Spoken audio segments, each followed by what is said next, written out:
with this, I would like to call upon our next special guest and speaker from God's own country, a very senior bureaucrat, Sri Satyajit Rajanji, who is the Additional Chief Secretary for Skill and Labour Department, Government of Kerala. Sir, please address the audience with your initial remarks. Thank you so much. I am speaking after Caroline, who was very nicely told us about what are the challenges at the ground level and what MP is doing.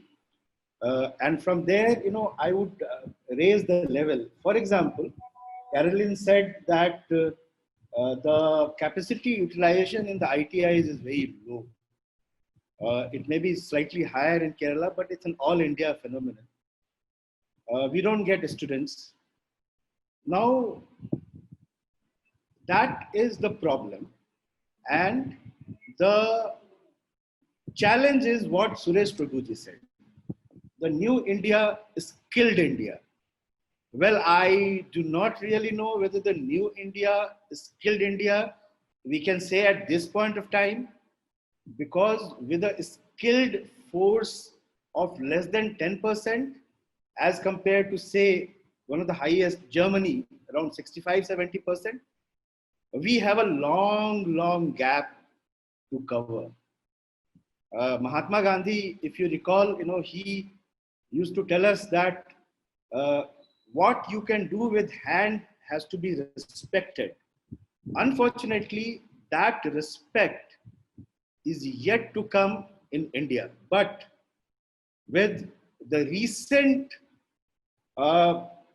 changes which have been brought about by PM Modi, I am sure we are going in the right direction, and there will come a time when we can say the new India is skilled India.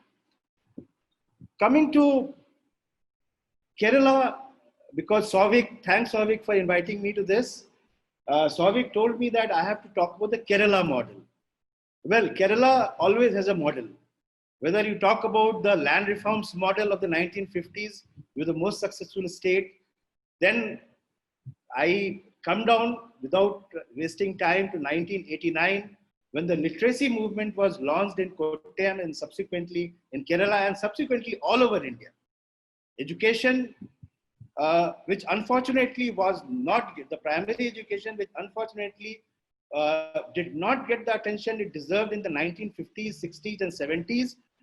Well, Kerala had to start that process of giving it the kind respect, and from there the journey started for all over the country. In 90s, Kerala again innovated with decentralized planning. The Congress government came out with the amendments to the constitution, 93rd and 94th. But which are the states which actually implemented the decentralized?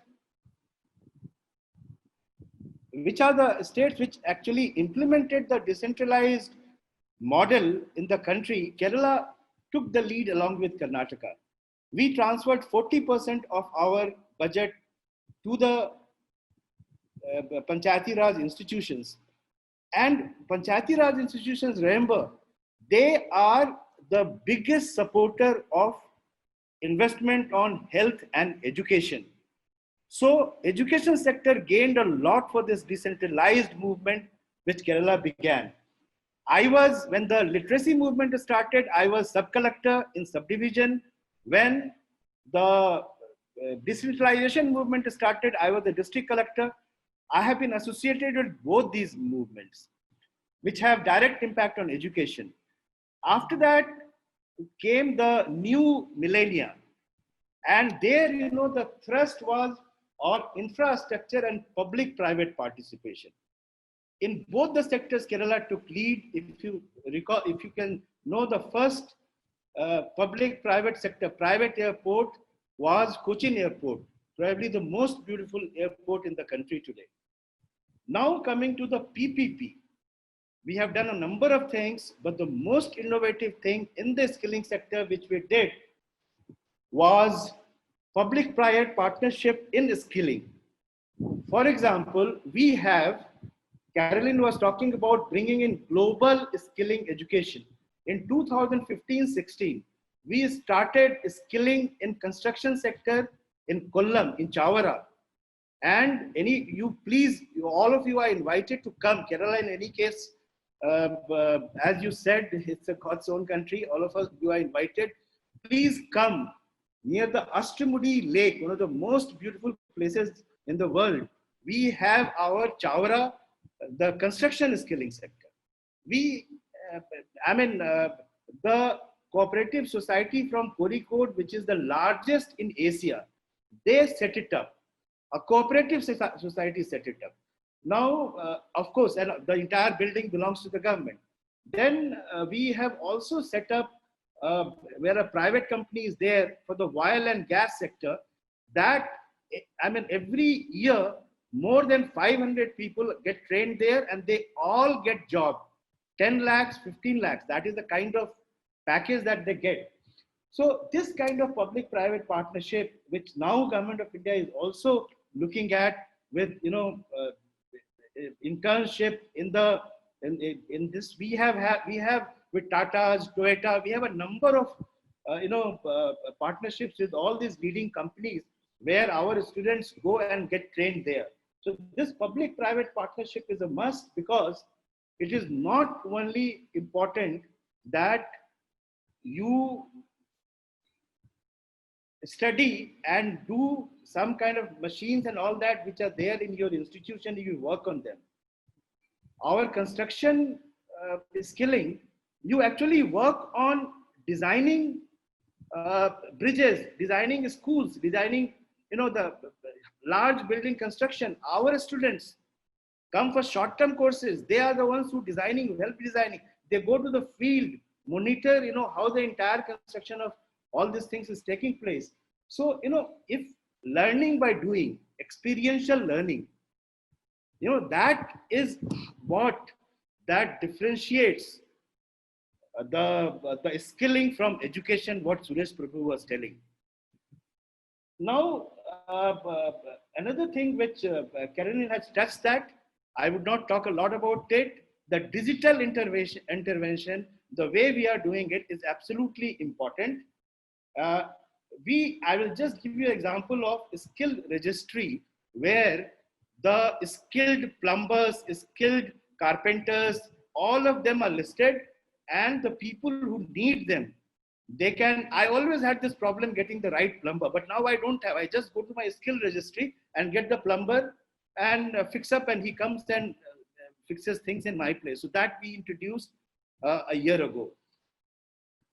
Our Uttarakhand, Honorable Minister from Uttarakhand, sir मैं आपका बहुत बहुत आभारी हूँ कि आप शुरू से आए और अभी भी आप यहाँ पे हैं, और मैं आपको ये बताना चाहूँगा कि आप उत्तराखंड और हिमाचल प्रदेश, ये दो स्टेट हैं वो एजुकेशन और हेल्थ सेक्टर में जिनका पोटेंशियल बहुत आगे जा रहा है, केरला को मैच करते हैं, केरला से आगे जाएंगे।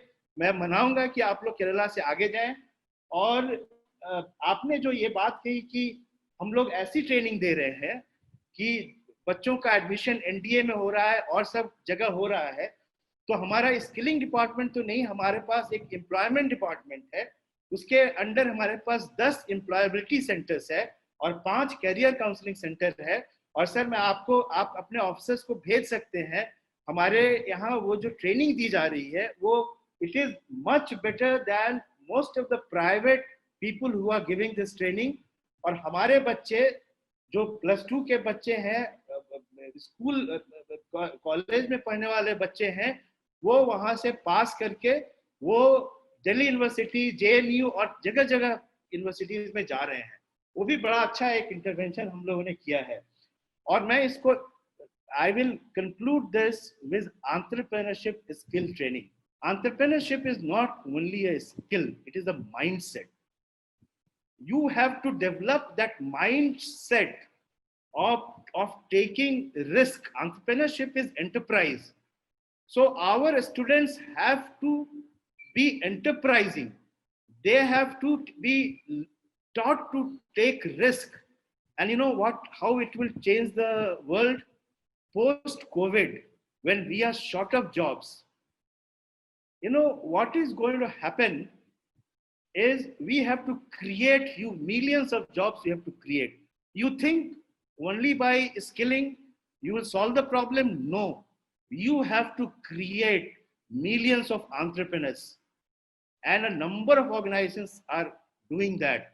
For example, Udyam Learning Foundation is one such leading organization.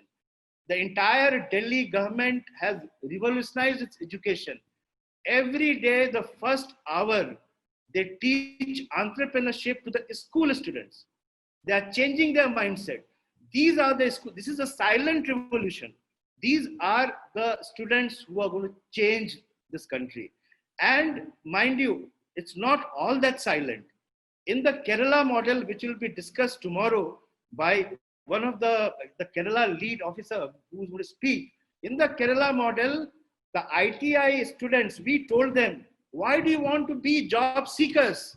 You become job givers, job creators. And number of them, at least 20 of them have started ventures. Out of 300 who we trained in 3 months during COVID times, 20 started new ventures, and 2 of them got financed by Kerala Financial Corporation. Getting financed by Kerala Financial Corporation was not easy, but they got financed. So with this thrust on entrepreneurship, mindset development, which we have to bring in this country, I would like to conclude, and I'd like to thank the organizers, APAC and headed by Souvik and the entire team, that you gave me an opportunity to speak in this forum. Thank you. Thank you very much, sir, for those deep insights. And we're glad to know and updates about the PPP model, the Kerala model, and also about the Chavra construction skilling sector the country looks up to in terms of IT or education. Thank you very much for that address.